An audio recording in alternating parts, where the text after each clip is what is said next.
Welcome to the first episode of Photovlogs.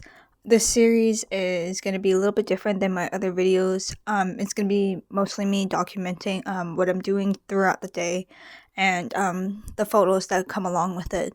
And if you didn't know already, I've been traveling for 19 days around Europe before coming to my exchange here at Lancaster University. The series is just going to be a little bit more personal, a little bit more reflective, and if that's not your thing, that's totally okay. I'm still going to be making more photography-centered content.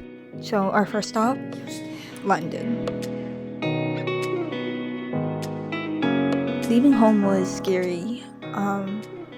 I have never been away from home for such a long period of time, and 3 months, even though it's not too bad, still found it to be a little bit scary. I just had a really rough summer, and just having that transition, going out and traveling, and then having to do school in a whole new country that I've never been to was a little bit nerve-wracking.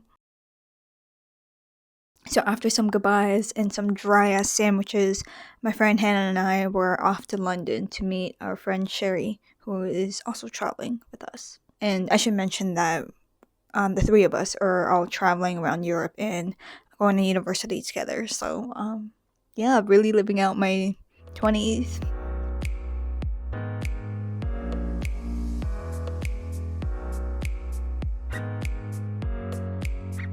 After our layover in Iceland and having part of our souls absolutely dead, carrying 2 heavy luggages around London, which is not luggage friendly, by the way, and also figuring out public transit at the time, it was a very rough morning. We finally met up with my friend like 2 hours after we said we were going to meet her, but it's alright. We were starving, so we ended up getting some pizza. Okay, can I get the salad with the prosciutto?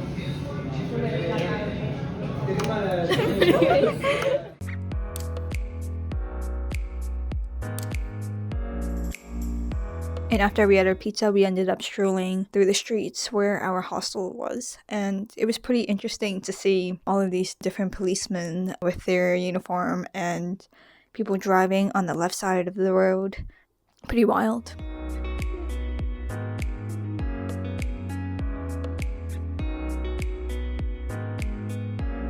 After we got settled, then we went to town.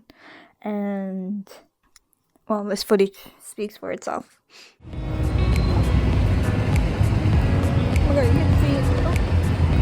Oh shit. That was fell off. It's the Big Ben. Clearly, I was very excited to see the London Eye and the Big Ben. If you couldn't tell, it's my first time in Europe, so everything is pretty exciting.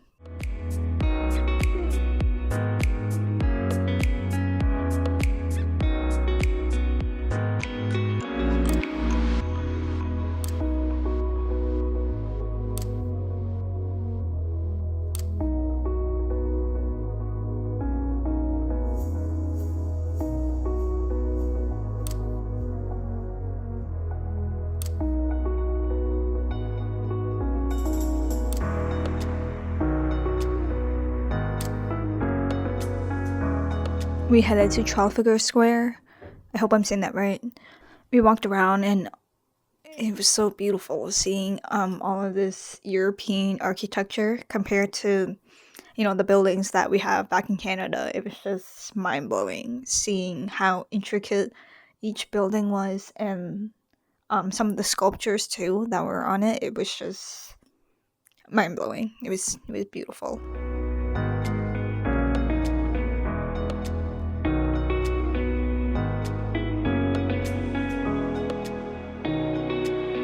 And we got really lucky having a sunny day in London. Like, that's not very common. It's been raining here so much.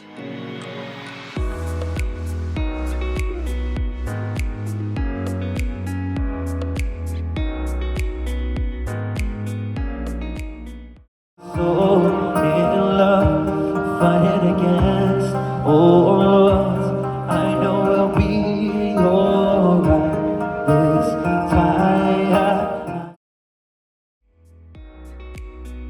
We did visit London at a very interesting time when everybody's mourning the Queen. So if you do see some of her face pop up in the footage or the photos, that's why. We had also visited the London Chinatown, and it was so beautiful with all of the lanterns, and I was actually surprised at how many people there were in Chinatown. And that is probably the first time I've ever seen so many white people in Chinatown, which was kind of fascinating.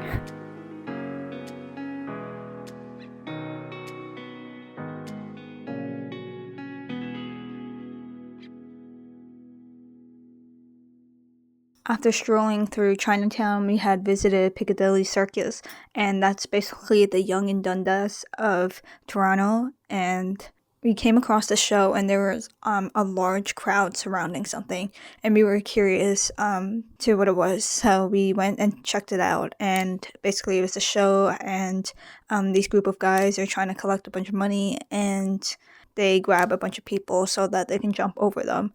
And yeah, we waited there for a very long time.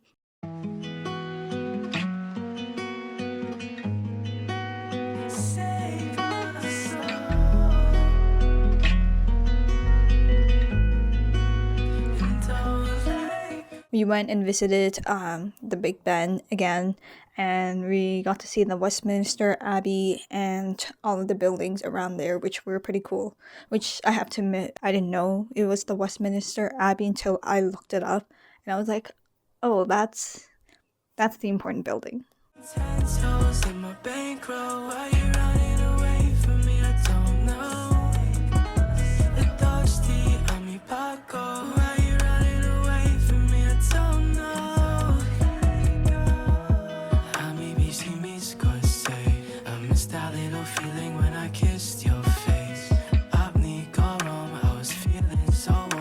Good morning, it is now day 2, and to start it off, we wanted to get some British food, and so we went to a restaurant, and turns out that restaurant was part of a hotel, and we didn't realize it was such a high-class restaurant, so being treated like some first-class guests was pretty nice. It was a very interesting experience. The food was very good, although very expensive, but we tried some British tea, and I really liked it.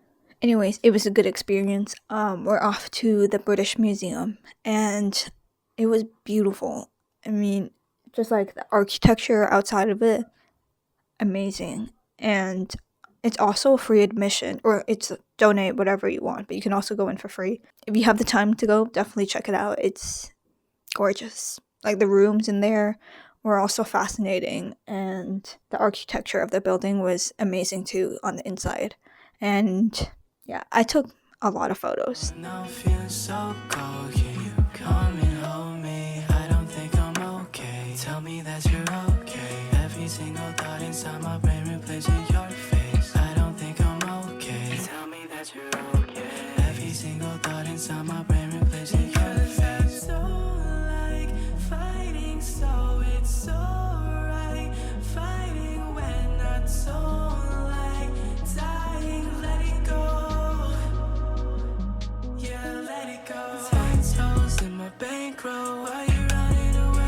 After the museum, we started taking pictures of outside of it because it's gorgeous, and then headed off to Neal's yard, which is also in the area, and basically it's just like a small alleyway where it has a bunch of colorful shops and buildings, and I found it very, very, very cute. After that, Sherry and I were headed off to the Buckingham Palace because when you're in London, you've got to see it. And since the passing of the Queen, there were a lot of people there, and we had to go through some lines through a park and around the palace before we got into it.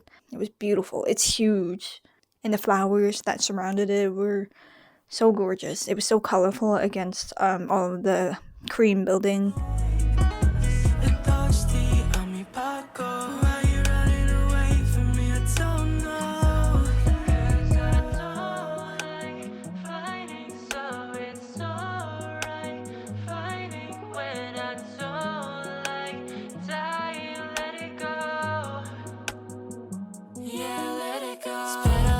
Since we last spoke, baby, you were so cold that you drove me crazy.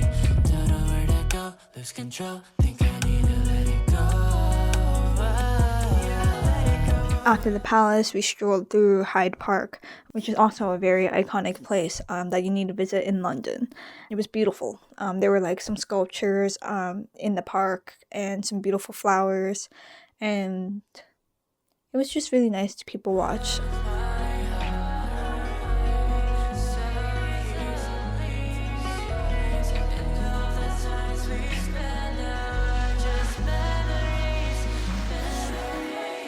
Tattoos in my bankroll. Why you running away from me? I don't know.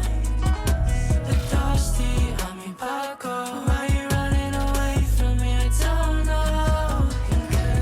Tattoos in my bankroll. Why you running away from me? I don't know. And after taking a break at the hotel, we headed off to the garden at 120. And basically it's a garden on top of this huge building, and it overlooks the entire city, and you can see the Tower of London, the bridge, that area, and it was beautiful. We were trying to get there for sunset, but it was pretty cloudy, but the sun did peek out, and it was pretty cool to see.